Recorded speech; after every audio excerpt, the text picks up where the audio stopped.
Hey everyone, I'm Laura Ponchick with Coldwell Banker Realty, and today we're looking at what actually sold in West LA during May and June of 2026.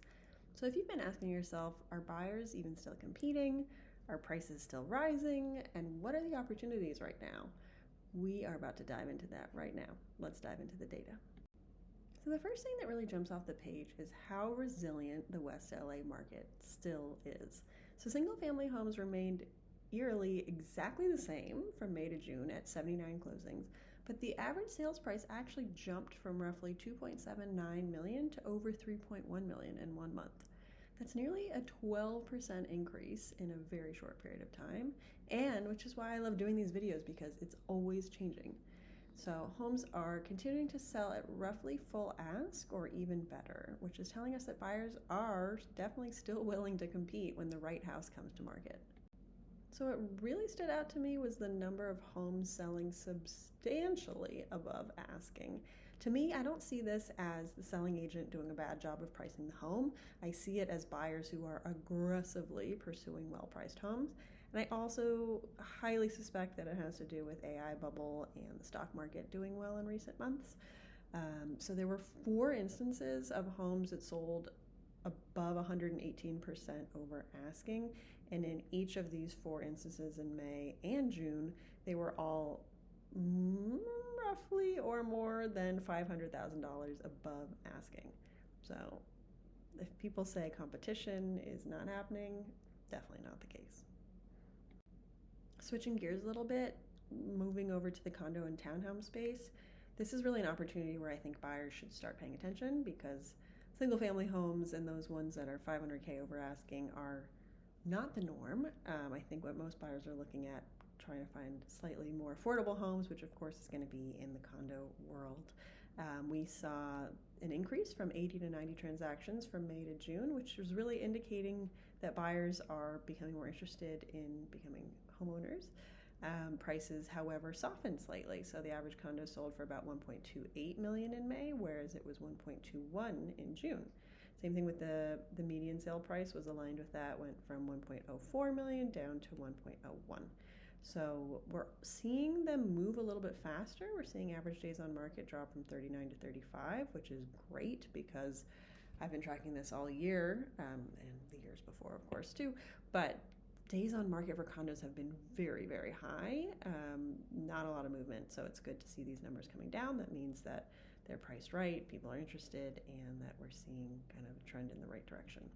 This really creates a unique window for first-time buyers, investors, and anybody who's looking to enter the West LA market without competing at the single-family space. If you're a buyer, I think we're honestly comparing apples and oranges when we're talking about the single-family versus condo market. Very different price point, very different competition. But I do want to hit on a couple insights for buyers that's important to know in general. For single-family homes, you're going to want to be ready to expect competition, be ready to move quickly. And this shouldn't even be on here. This should be so obvious to everybody, but I want to make sure, as a realtor, as someone educating people, especially new home buyers, you have to have your financing ready. You should not even be looking at the first home on your list until your financing is ready. If you don't know what your budget is, if you don't know what you're working with, you're not going to be able to put an aggressive offer on your home. So you're doing a real disservice to yourself if you don't have your financing ready. And for condos, a little bit differently, inventory is improving. We're seeing negotiation opportunities still exist, and days on market are substantially higher than houses, but getting better. So all that to say, there's a lot of activity out there, and I'm excited to see things kind of moving in a faster direction than we've been seeing this year. And for sellers, I wanted to give a couple key insights as well, which is that the market is rewarding homes that are priced right. The best homes are still generating strong demand in multiple offer scenarios, but buyers are and kind of have been allowed the ability to become more selective in their choices. So preparation, pricing, and marketing matter more than ever. And trying to sell your home for what you think it's worth versus what the data and comps tell you it's worth also does a disservice to yourself. So you really should be relying on your realtor who is pricing it compared to recent sales in the area. My biggest takeaway from May to June data is really this, that the West LA market isn't slowing down, it's just becoming more strategic. Single family homes are still incredibly competitive as ever, while condos are creating more opportunities for buyers who've been sitting on the sidelines. So if you're wondering where your neighborhood fits into these trends, reach out anytime. I've got my email, phone, and Instagram listed below. And I guess I didn't say this earlier, but the neighborhoods that I select for these data points are the areas that interest me the most, that I specialize in.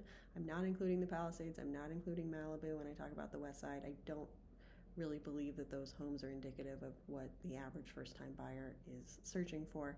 Not saying we can't find you a home there, I'm just saying they're not included in these data.